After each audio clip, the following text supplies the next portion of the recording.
Армысыздар, құрметті телекөрермендер. Облыстың бастар арнасының тікелей эфирінде Қызылжар аламаны тұңғыш телевизиялық ақындар айтысының жартылай финалы.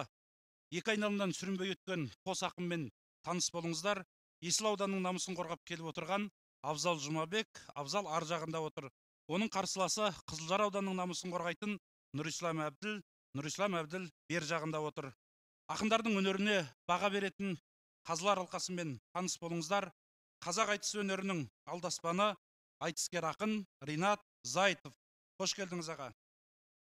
Ақын мемлекеттік дарын сыйлығының лауреаты, Қазақстан жазушылар одағы Ақмола облыстық филиалының директоры Алмас Темірбай. Қош келдіңіз аға. Филология ғылымдарының кандидаты, профессор, айтыс ақтаңгері, қазылар алқасының төрағасы Айбек Қалиев. Қош келдіңіз аға. Құрметті көрермендер, ақындардың өнеріне сіздер де баға бере аласыздар.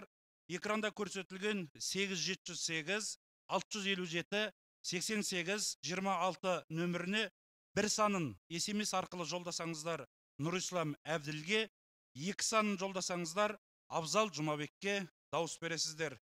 Ақындар 3 бағыт бойынша өнер көрсететін болады. Құрметті ақындар, сіздерге 20 минут шаппа-шап айтыс жасайсыздар. 10 минутыны алдарыңызда көріп отырсыздар. 6 ұяшық тұр. 6 ұяшықтың астында 6 тақырып бар. Бір ұяшықты таңдайсыздар. Астынан ашылған тақырыпты 10 минут ашып айтасыздар. Әрқайсыларыңызға 5-5 минут уақыт беріледі. Одан кейін сіздерге 10 минут қайым айтыс жасайтын боласыздар. Дайынсыздар ма?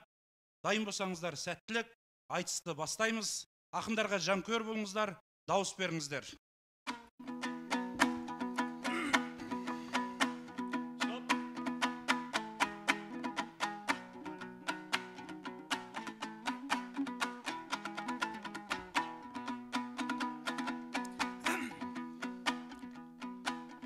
Алдыңда Қызылжардың ақындарым,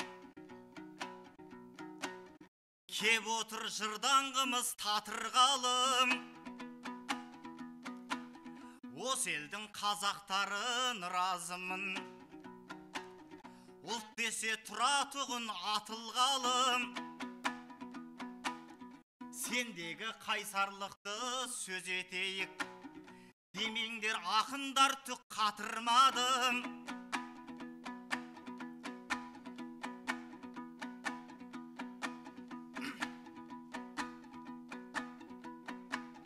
Петр мен Павыл кетіп ата қоныс, Қызылжар болатын күн жақындадым.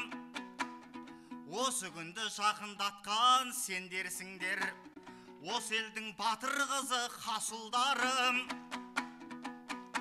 Сендерсіңдер партизандық жорық қылған, бүгіннің Жұмағали Қасымдарым.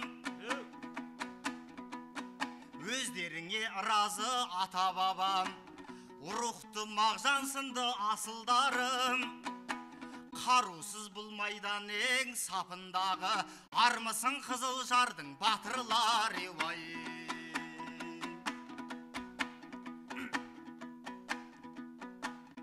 Армысың Қапталдағы қарсыласым, алаған амандасып қаусырасын. Тілімізден төгейік тіркес төлең, теріскейде ақын жоқ деп тантымасын. Орынбай шалақындай ой толғайық, әйтпесе ақындықтың салтынасын. Толғап айтайық екеуіміз, толыбай тыңдарман жұрт талқыласын. Құлсары қожа берген батырлардай, даусымыз ұрандасын арқырасын. Сегіз сері Исатайға қосылғандай, көк көздердің тізесі қалтырасын. Қан сонардағы қандай арда туған, өлеңнің ұшырайық қаршығасын. Бас арала мен болғанда сен біршек, байқамасаң тарту боп тартыласың. Айтыс деген байқасаң көк барсынды, Қаймықтысы көксеркені тартып алсын. Ал ақынның көрсін жұрт мергендігін, атқан оғы тимесе аңшығасын ай.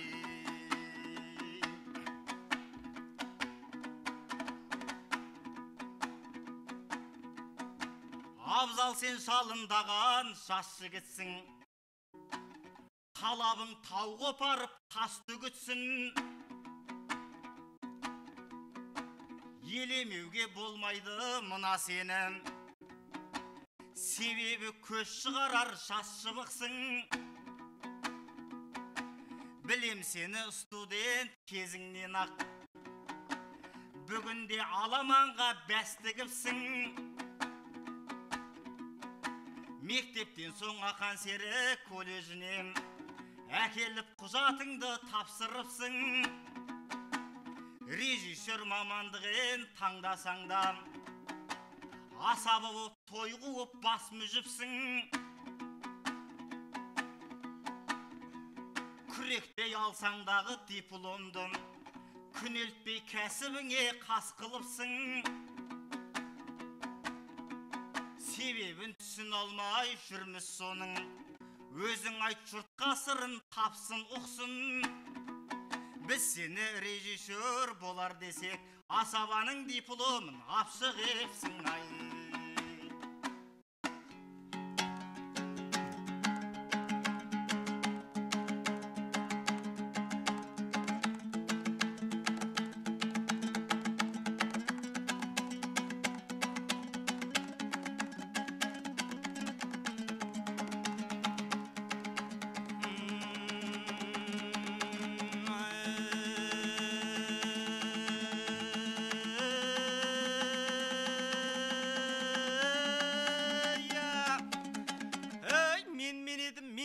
Аяқыныңнан кемедім, домбыра алсам қолыма еріктеріңде ередім. Ей, армысың құтты Қызылжар, ханның өзі Абылай ордасын тіккен төредің.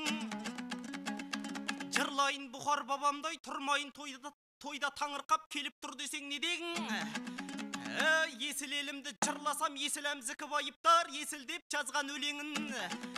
Ей, құл сары батыр жатқан жер бір сары мендей дүниеге ақын әкелген еледің. Ей, айыр тауымды жырласам, құлагер шапқан беледің. Абырай менен ақандай серілерді сыйлаған солтүстік көз сенедің. Ей, Ғабит ауданын жырласам, атауы айтып тұрғандай Ғабит Мүсірептей өрге көтерген өреңін. Ей, Жамбыл ауданын жырласам, сәбитім кезген Сардала, сол жақтағы ағайын Мұханып дейтін сол баба көз жеткізіп көрелім.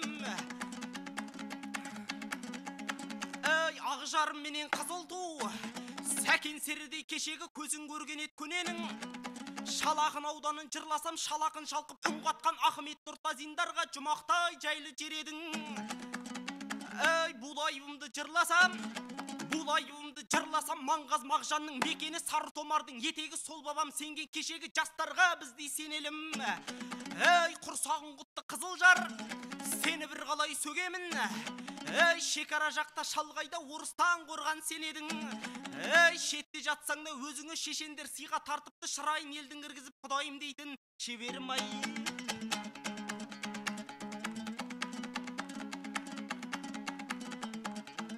Ей, келесап тағып жатсың балағасын. Ясаған талай аға, іні боп талай кез жерде аға аладым. Ей, той қуып жүрсің деп не сынап жатсың. Жөн болар жақсы жақтан бағалағың. Өзіңді тойды қуған асап едің. Осы тұсты шайыр боп шамаладым. Ей, бір кезде маған аға сабақ бердің. Сонда көргем мықтысын тамаданың. Ей, сабаққа шаршап аға келуші едің. Сүйретіліп сыныпқа чамаданың. Сонда аға қайда болдың десек біздер, айтушен кеше тойды жағаладым. Енді кеп шәкіртіңе мін тағасың, сұрыптап жақсы ойды саралағың. Біреуге ақыл айтпас бұрынаға, жөн болар еді айнаға қарағаның.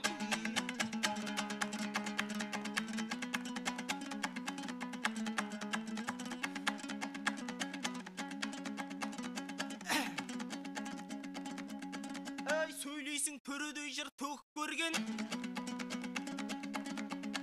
Ойыңа мен дағасы, ойыңа мен ойымды бөліп көргем.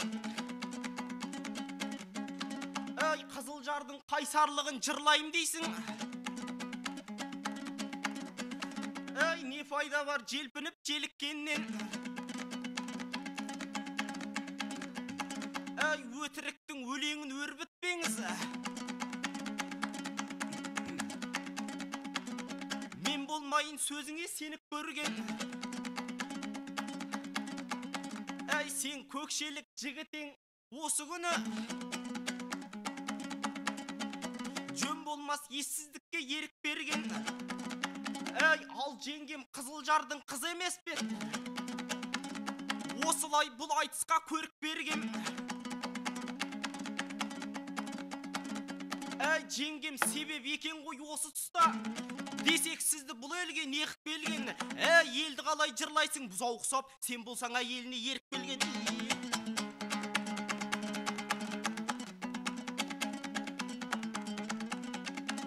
Жүрегіме жаратқан сенім берсін.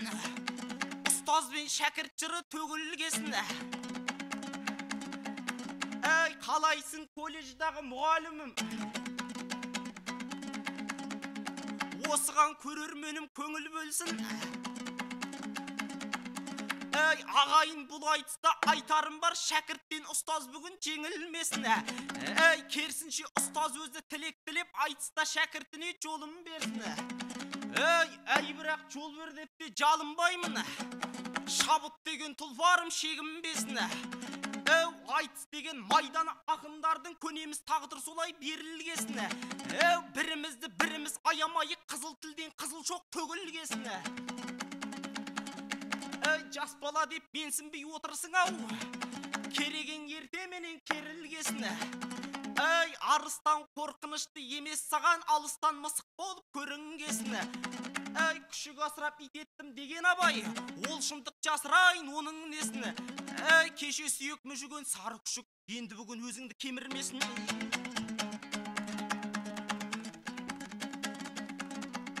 Шын намыстың іздесең мағынасын, Нұрислам дауға қалар тағы басың.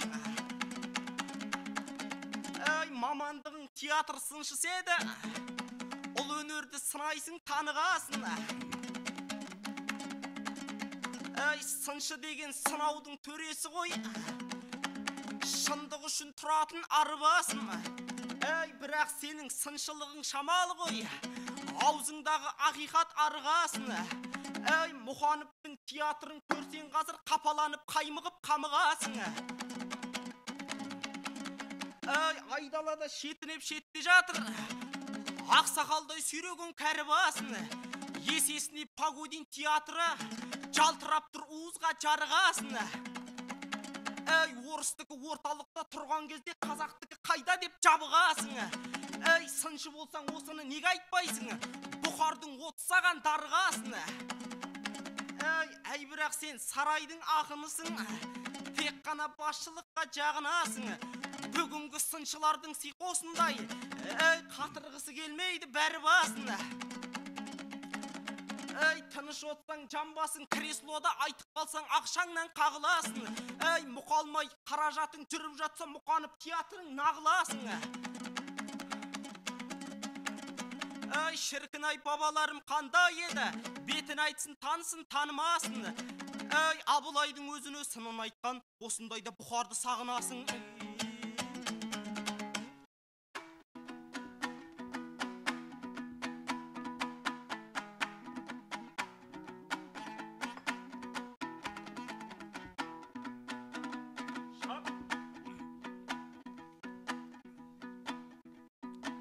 Қайтесің бос көрек көп тасып балам.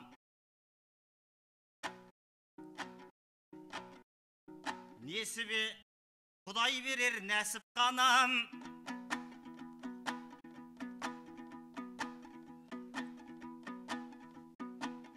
Сыншылыққа кінартып келе салып, отырсың тамырымды басып қанам, сәбеңнің театры жүдеп тұр дейді. Кетпеспін ақиқаттан қашып тарам, 3 жыл бойы фестивальден бәйге бермей, облыстың театры тұр тасып тарам. Фарқат Молдағалидай жігіттер бар, гүлденіп келе жатыр кәсіп салам. Материалдық байлығына өңілместен, рухани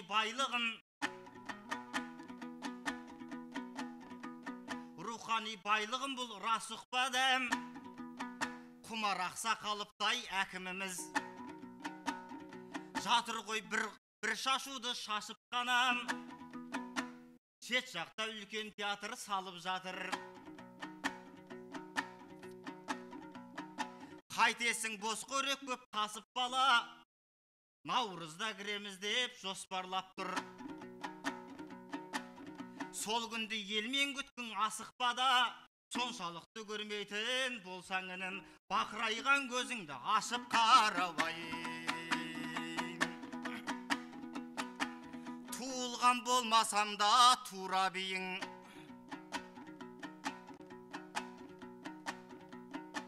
сөзімді мен айтайын тура бүгін. Облысқа келуімде бір мақсат бар, осылай болып жатыр ұйғарымым.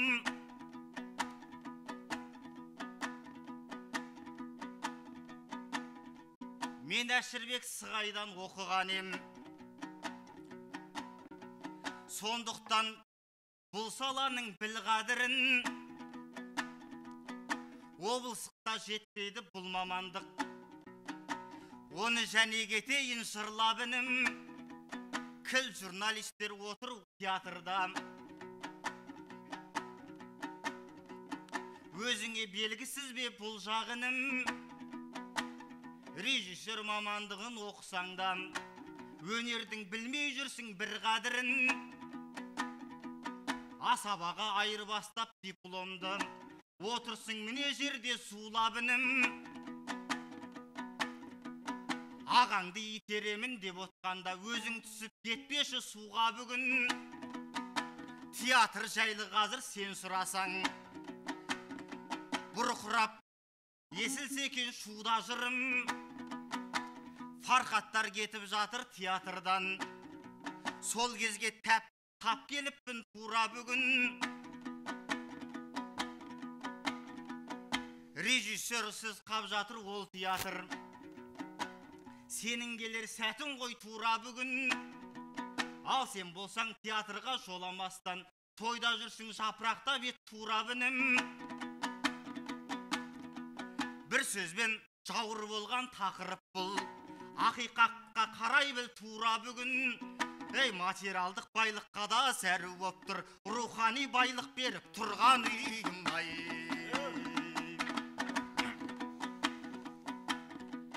Алдыңда көрінбейін аласа боп,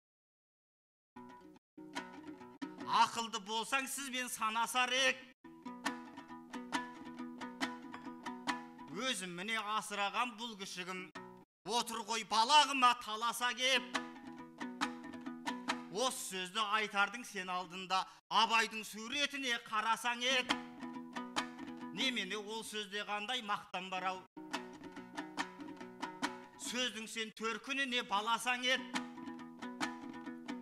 Дегенмен тиісіп жатсың қайта-қайта, ағаңда уәжі менен жағашар ет. Келесап кіл жанжалды бастап кеттің, ағаң қашан алдына қараса бет. Абзал сенің атыңды обасында жанжал деп қоя салса жарасар едай.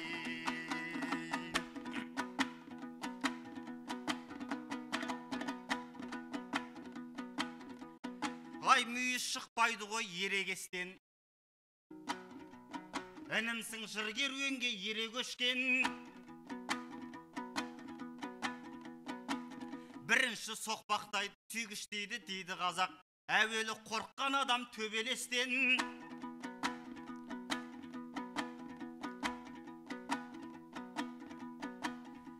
Облысыңа кеп жатырмыз қызмет қып. Неліктен сөйлеп отсың, неге өктем?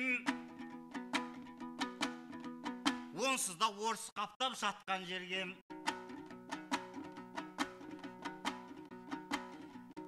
Ұлың едім еңбек етіп келе жеткен.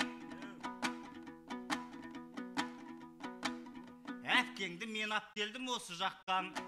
Алып сен ай отырсың неге беттен? Бұл жер әлде арғындардың ғана жермедім. Осыны алдарыңда өлең еткем. Бұл жерде де менің аталарым жүрген. Өзгеден сән салтанат бөлек өскен. Сегіз сері Толыбай қожа берген. Мынау мидай далаңды өлең еткен. Сондықтан өз жерімде жүрмін үнім. Қайтесің қайбат сөзді себелепсен.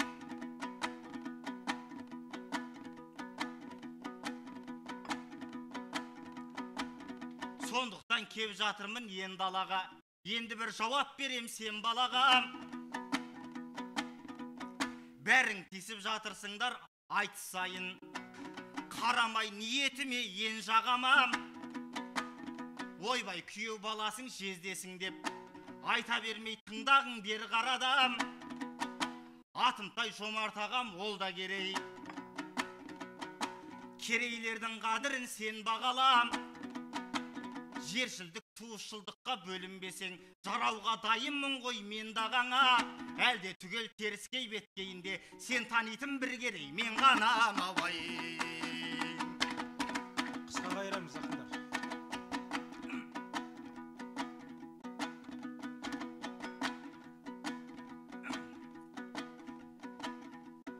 Абай айтқан жалқаулық дерт болсын дәл. Абзал енді назарым бек бұрсын ал. Дипломың бойынша іс қылмастан жалқаудай жатып тамақ жеп тұрсыңдар. Елде жұмыссыздар саны көп болып кетті. Бәрі сол кілең жастар естілсіңдар. Той қуалап арзандап жүре бермей, сендей жастар кәсіпке бет бұрсын ал. Бірақ сендерге уәжді айта алмаймыз. Дәл қазір айтылмайды өткір сындар.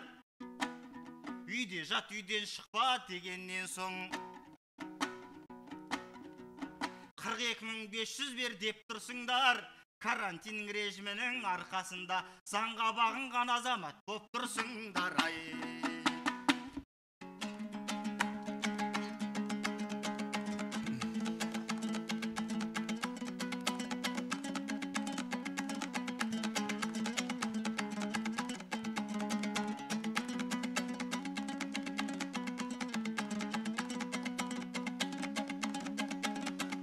Мынауың тереңінен толғайды ғой, жыраудай жырларынау жолдайды ғой.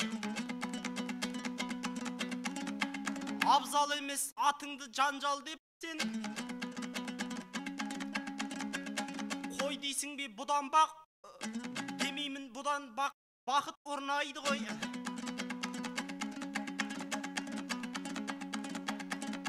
Қазыларға қарасайш ағатай ау, ойымды қалың елде қолдайды ғой. Зайтыптың алдында білесің ғой, жанжал жайлы айтуға болмайды ғой.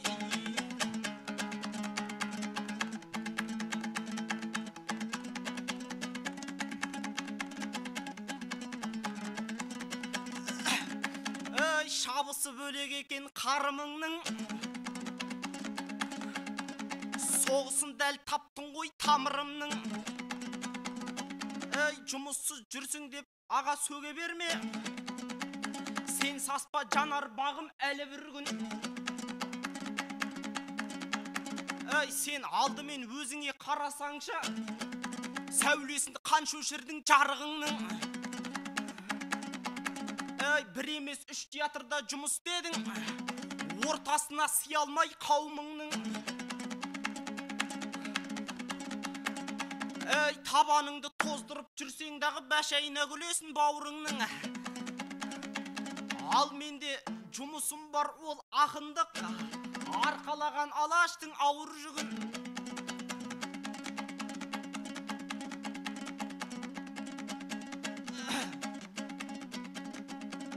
Арман жоқ қой, Қалиев пен Зайтыптай, мұңын айтып мен өтсем халығымның. Сондықтан жұмыссыз деп айтпа мені, қасиеті кеткен жоқ қадірімнің. Алты атамнан қалғанын танып жүрмін, 7 атамнан қалғанын бағып жүрмін. Сен құсап шегірткедей секеңдемей қалаған орнымда қалып жүрмін. 3 жұмыстың жалақысын алмасам да 3 жүзімнің батасын алып жүрмін.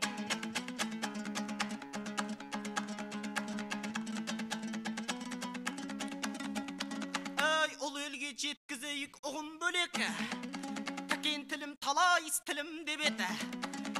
Біз қазақ не көрмедік байырғыдан, шындығында бізде көп шығым боп еді.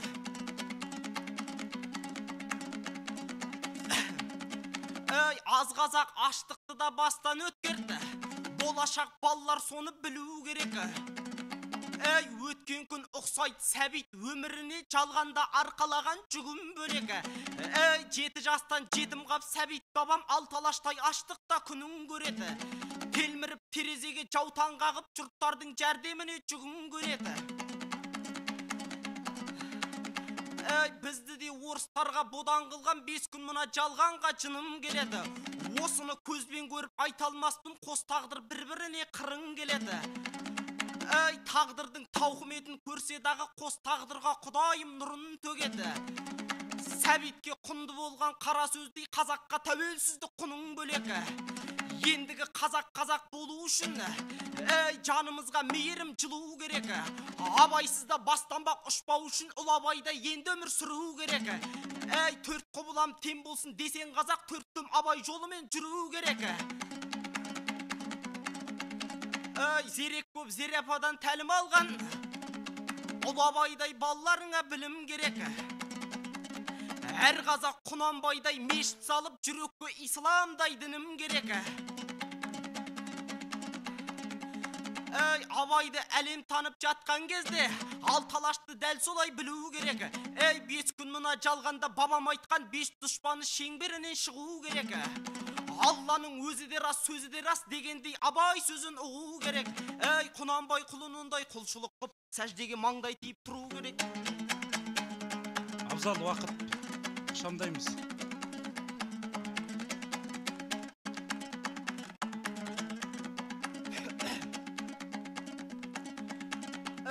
Арық малың соғынға сойылғандай, күн түн өрсе өтеді тойынғандай.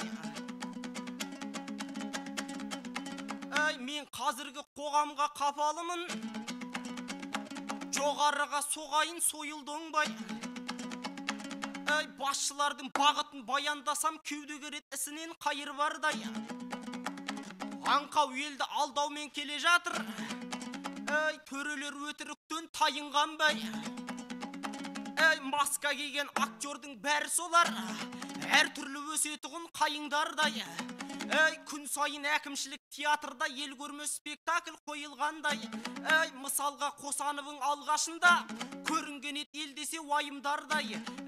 Аяғы немен бітті аңғал елім, бірақ актер шықпайды дайындалмай. Ал аудандар ауылға жол салам деп, тұрғындарды кетеді тағы далдай. Ел мен жерге жол салу бұлай тұрсын, жемқорлыққа жол салат бәрі қалмай. Сонан соң егін егіп ел далдайтын компания көп бар десең тағығандай. Сол егінге себетін удәріге өздерін болмай сірәм алып алмай. Осылай өтіріктің шырмауында келеміз жақсарта көр жайымды аллай. Талантты актерлардың труппасы төрдекен соған тыныс тарылғандай. Алдар көсе фильміне кастинг болса, осыларды жібермейді бәрін алмай. Әй, Оскарды осыларға беру керек. Әй, бірақ бұл жандарда қадір бармай.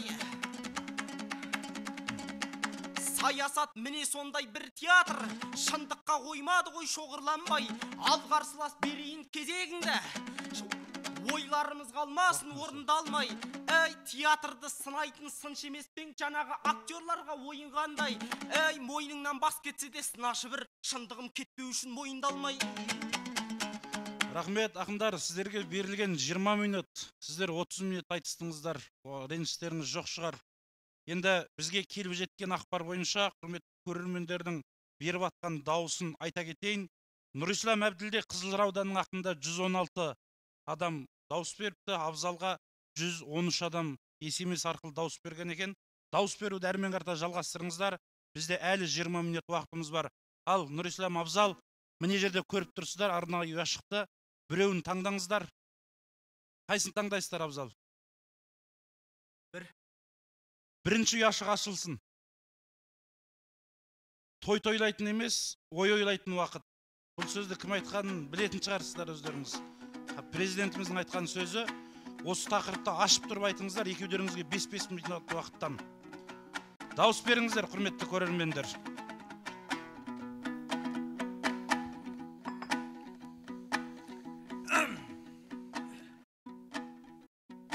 Інімнің сорға тыйдық бай баламын,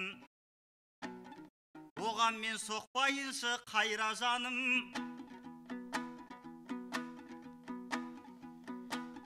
Жанжалды мен айтқанда ренжіп едің, сондағы сөздің айтшы қайда мәнін, Ринатқа тиеді деп едің ғой. Енді не деп отырсың алғарағым, қосаныпты бекерден бетер айттың.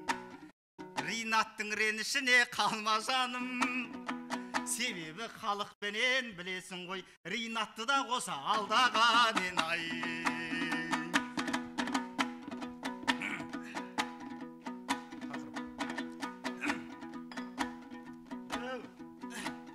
Ұрдуда тұрду болып өңіріміз, той болып қызып жатты көрігіміз.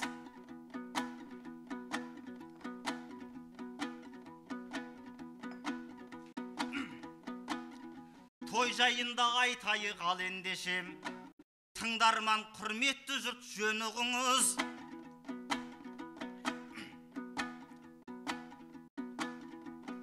Гауһартас ләйлім шырақ бұлай тұрсын, шырқалды шип-шип қызыл өрігіміз.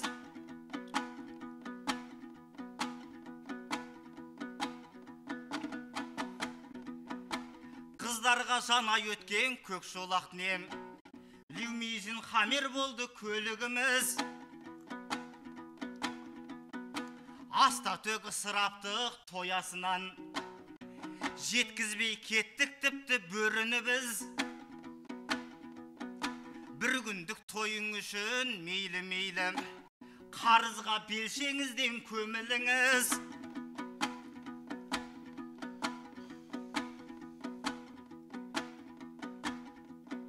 Ақын Албас Темірбай жырлағандай, 2 күн той 5 күн жұмыс өміріміз. Тойға барып тойып тамақ жесек тағы, неліктен аш қайтады көңіліміз ай.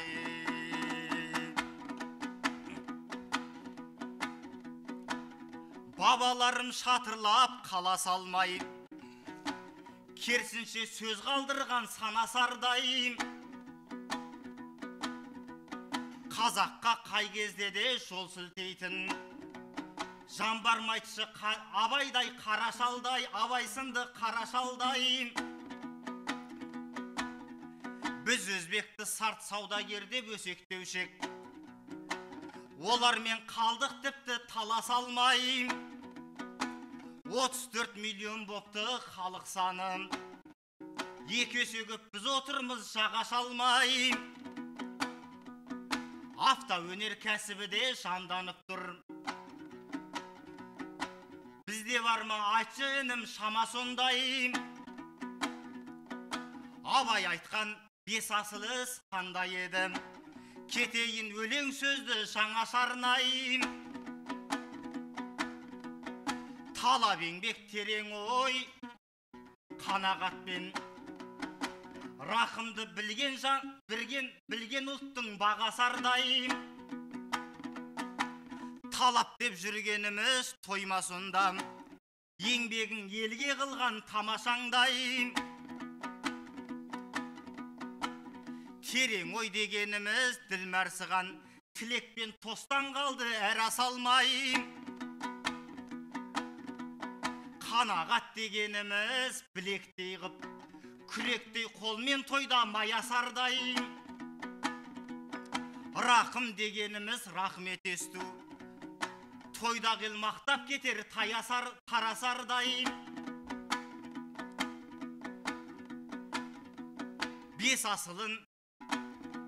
Бес асылын білмеймін біздің қазақ, бес дұшпанмен жақындап жанасардайым. Туғанына 170 жыл өтсе де, Абай әлі келеді аласармайым.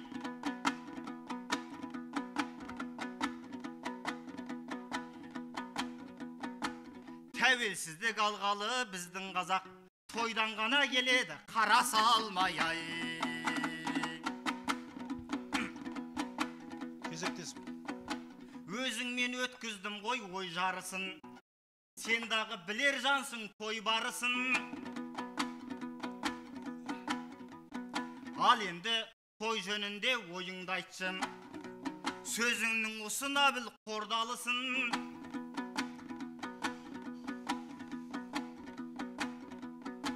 Дегенмен той азайса саған қиын, жұмысыңда қызметіңде жоқ ол жағышын. Қанекей шыныңды айтшы абзал інім, бұрынғыдай көрмеспіз той жарысын. Әлде халқы қырылғанда салют атқан, биліктейсің ар жақты ойдамысың ай.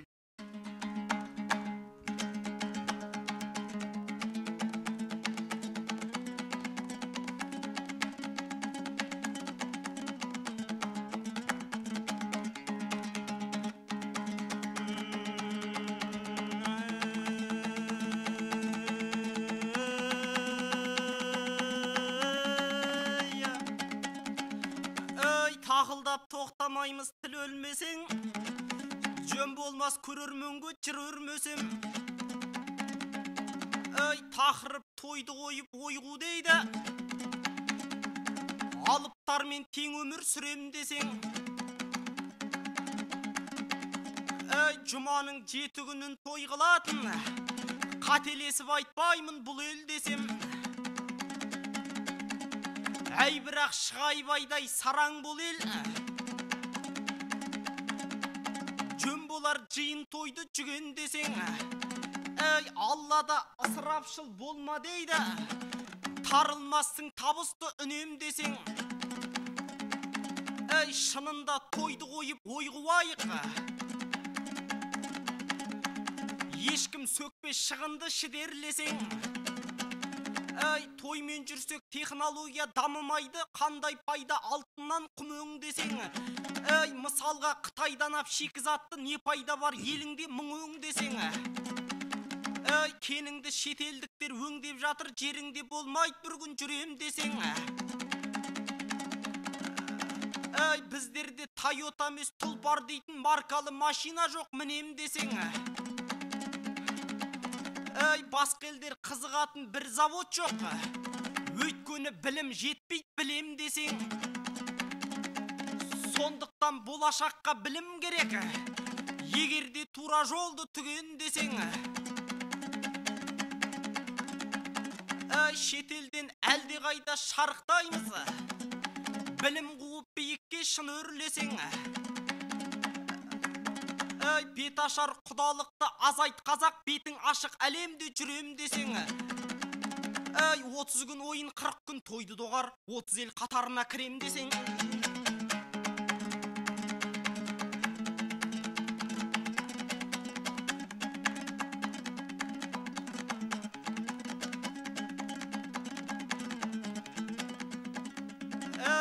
болмайды ғой бұл күнде ініңдемін.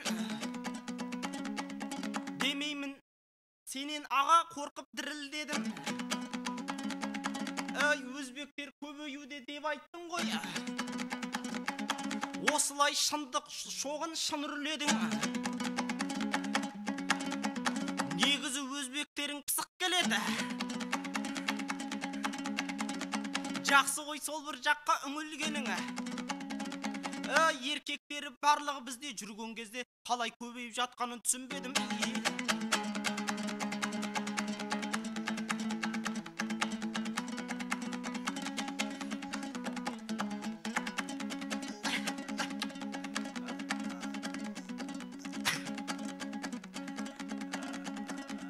Ой айтсам бетпенелім қақпайсың ба?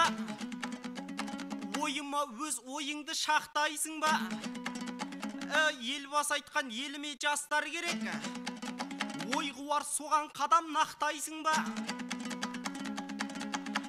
Ол үшін ұстаз керек білімге бай.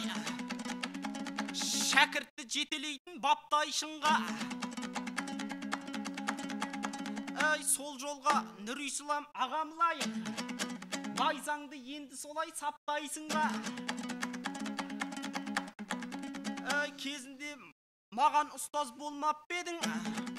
Ол кезде болдық біздер аттайсыра. Ал бұл күн жаратылдық тұлпар болдық. Білмеймін жақтырмайсың, жақтайсың ба? Ал сен аға сыншы боп не тындырдың? Ойымды қағасың ба, қақпайсың ба? Бір емес үш театр ауыстырдың. Әлі талай табалдырық таптайсың ба? Сондықтан сыншылықты қойып ұстаз болдың. Осылай ой жүйрігін баптайсың ба? Билік қазір ұстаздарды көтеруде. Сол жаққа қадамыңды нақтайсың ба? Мұғалімдер миллионнан алсын деген Тоқаевтың сөзіне тоқтайсың ба? Сондықтан білім қуар ұстаз бапта, шәкірт бапта. Ұсынысымды қабылап отпайсың ба? Миларын шәкірттердің тереңдетіп, миллионер ұстаз болып жатпайсың ба? Bir қайрамыз, Нұрислам.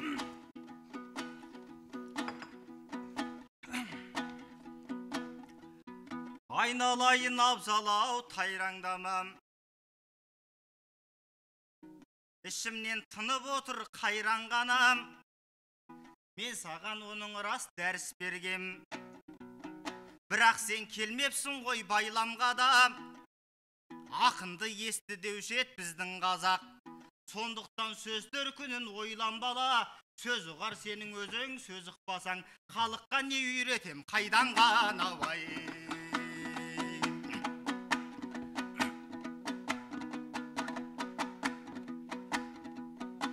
Ей абзал, ер жігіттің сөзін айтшым. Шұбыртпай сөздеріңнің тезін айтшым. Басылымдарда жазамын мақалалар. Жатыр ғой жазғандарым кезіп сайттым. Түк тындырмай жүргем жоқ бұл салада. Бағамды бермей осың өзің лайықтым. Біреуге жұмыс істе дегеніңше. Салдары мен астарын сезіп айтшым. Өзің әуелі ақынмын деп астамсымай. Бұдан кейінгі тірлігіңнің лезін айтшым. Айбекті ақын болған мен декан бүгін. Сен әуелі салдарын сезіп айтшым. Ринатта, театрда, Алатаудай. Неліктен білмей отсың осы жайттым. Бауырым анамнан сөз құрамай. Кісіліктің биегін кезіп айтшы. Осы айтқаныңның барлығын үйге барып, айнаға қарап тұр, өзің айтшы бай. Рахмет. Ақындар, сіздерге берген 10 минут аяқталды. Құрметті көрермендер, дауыс беру әлі де жалғасып жатыр. Қазір ақындар 10 минут қайым айтысы жасайтын болады. Әлі де дауыс беріңіздер. Қызылжар ауданының ақыны Нұрислам Әбділ бер жағында отыр. Оның ар жағында Абзал Жұмабек отыр, Есіл ауданының ақыны. Ақындарға қолдау көрсетіңіздер. дауыс беріңіздер. Сіздердің әр дауыстарыңыз біз үшін маңызды. Олай болса, қайым айтысқа дайын болсаңыздар, бастайық ақындар.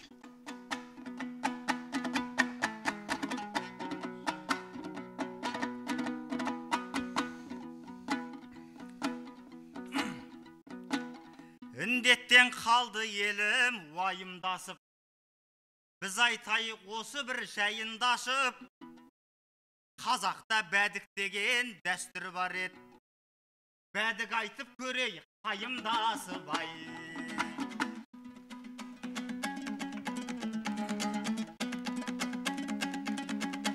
Ой, ағасы айтып жатсың, жайыңды ашық.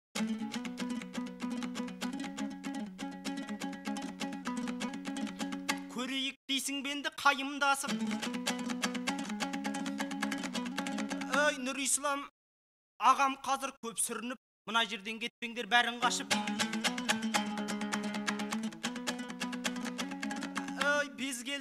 Біз келдік Нұрислам мен абзал болып.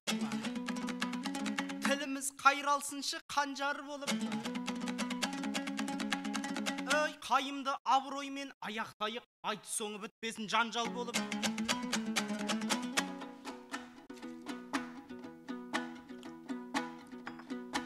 Айтыс соңы бітпесін жанжал болып.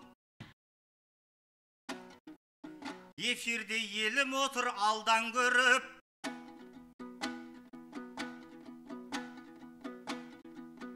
Осы елдің ұлдарындай қол бастайық. Пұлсарыдай батырдай салған жорғай.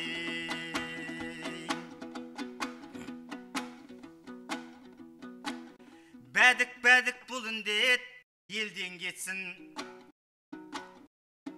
Бәдік бұл індет желмен кетсін. Сен де айтып бәдікті аласташы. Бұл індет қашан келді шермендетсін ай.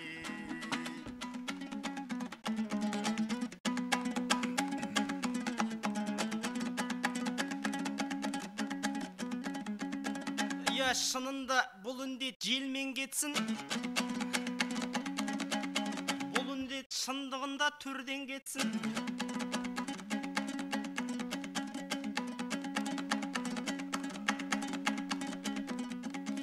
Ой, құдайым бұл қазаққа жаза қойшы. Жүретұғын күнді бір кербең депшін.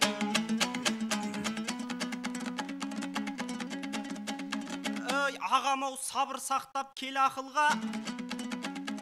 Ініңе арыстандай сен атылма. Ой, Сәбит жылы не хабар, не жаңалық Сәбиттің атындағы театрда.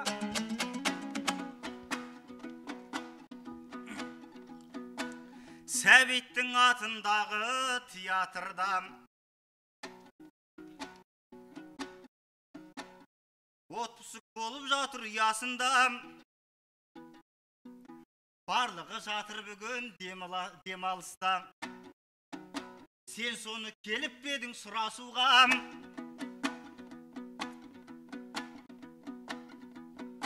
Бәдік бұл індет тарихпен кет.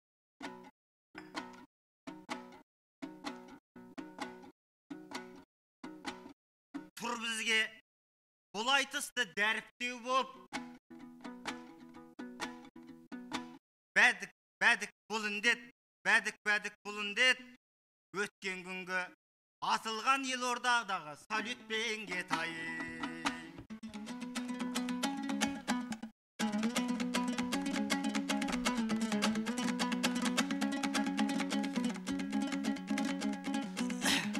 Дейсің бе бұл індетің салютпен кет? Дейсің бе осы індет тарихпен кетті? Індетім енді айтарым мына саған, көрге кеткен, бүгінді көрге кеткен халықпен кет.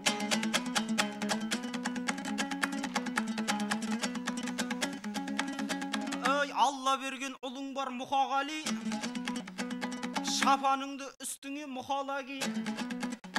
Өз басыңа бір пәтер бұйырса екен, әйтпесе жалдаған үй, жұтаған үй. Жалдаған деп отырсың жұтаған үй.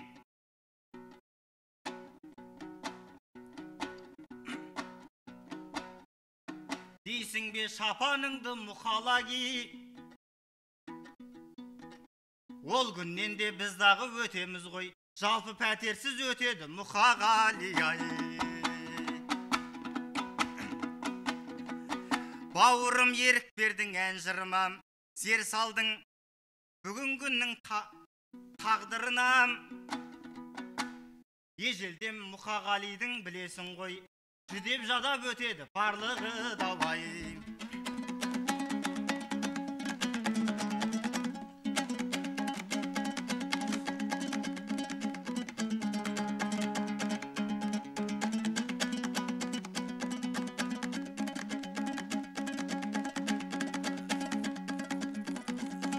Жүдеп өтеді дейсің бе барлығы да, көз салып Мұқағали тағдырына.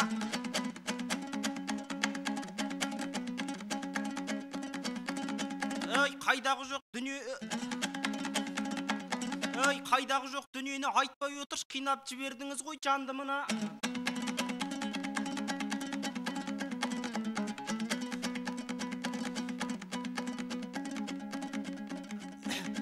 Жақсы ғой жастар үлкен көшкенгені, жөн болар ағам тілек ескергені. Мен есілдің ерегі, ал сен аға көкшенің көкені бол, көксем сері. Аяқтаймыз, Нұрислам.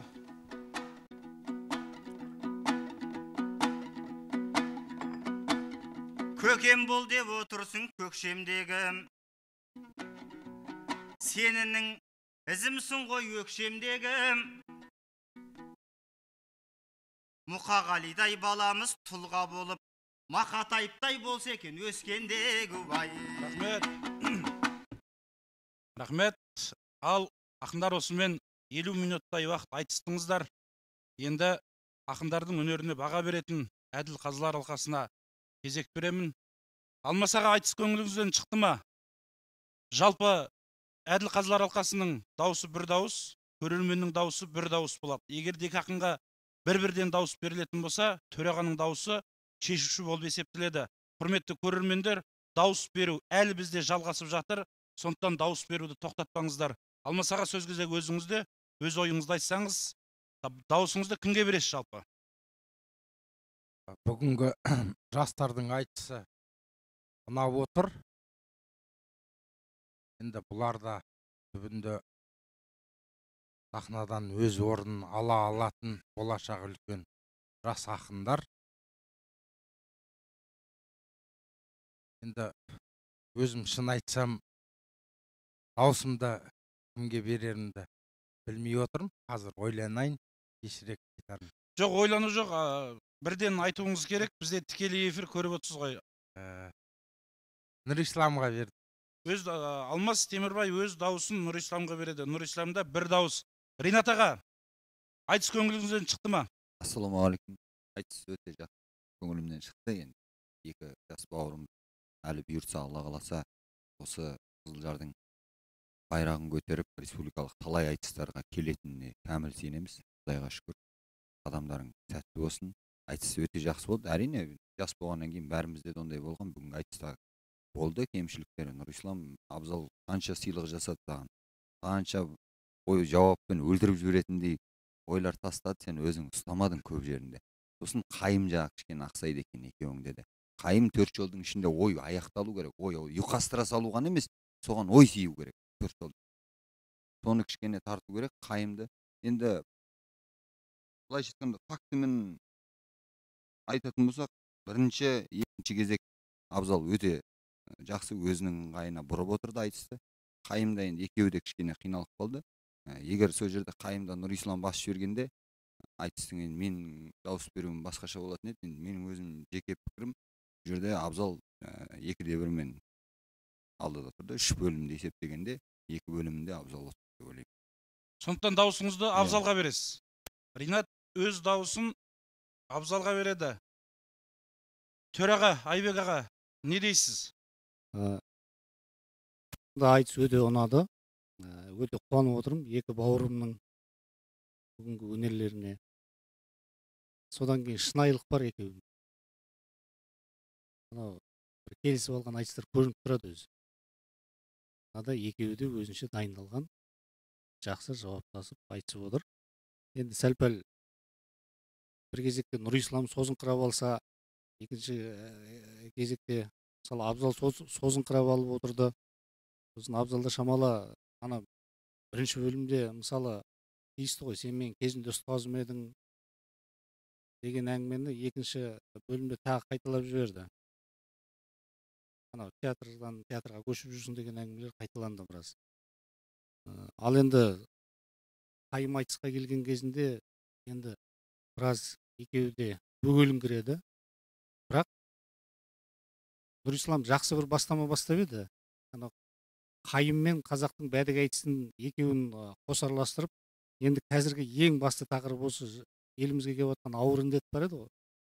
Індет қой енді. Соны әдемілеп екеуі осы қайым мен бәдік көшіргендей көшіріп тастаса бір керемет нәрсе болар еді деп отырдым ішімнен. Сондықтан да мен де жаңағы Ринаттың сөзімен келсем, екі бөлімде Абзал басымдау болғанмен қайым айтыстан Нұрислам басым болды. Мен де сосын енді әділ болсын деп бұлардың әрбір жақсы айтқан сөзіне плюс қойып отырдым да, енді осы плюстың есебі бойынша екеуі мен үшін тең дәрежеде айтысты, бірақ бір плюспен Абзал басымдау болды. Сіз өз дауысыңызды Абзалға бересіз. Әзірге Әділ Қазылар алқасының дауысымен Абзал алда тұр. Қазір бір санаулы минуттардан кейін көрерменнің дауысын санап барып, кім жеңгенін жариялайтын боламыз. Оған дейін республикалық халықаралық ән байқауларының лауреаты Біржан Есжановты ортаға шақырамын. Бір тамаша ән тыңдаңыздар.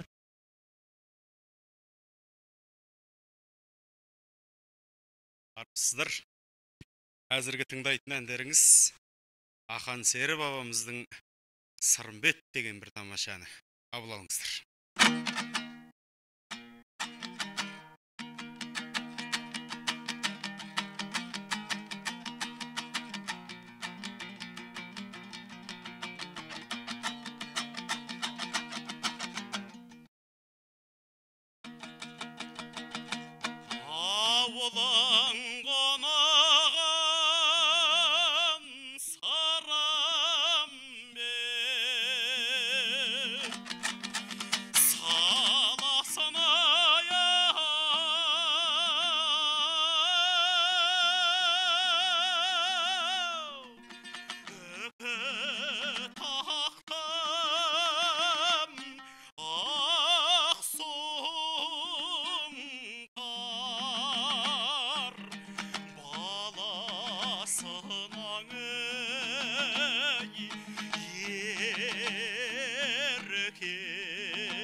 бүкіл жаққа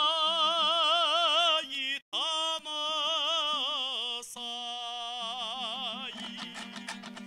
киіп барған ау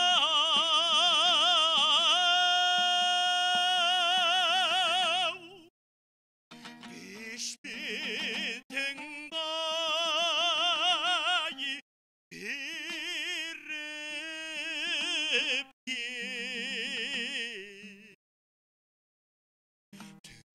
түймесімен ай еркем ай қарындас ай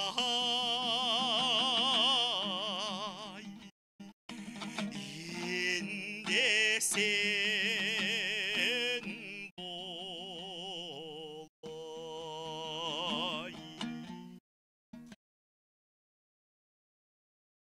Рахмет, Біржан Есжанов, үлкен алғысымызды білдіреміз арнайы келгеніңізге. Біз дауыс жүйесі осымен аяқталды. Санап үлгерген екен біздің режиссерларымыз.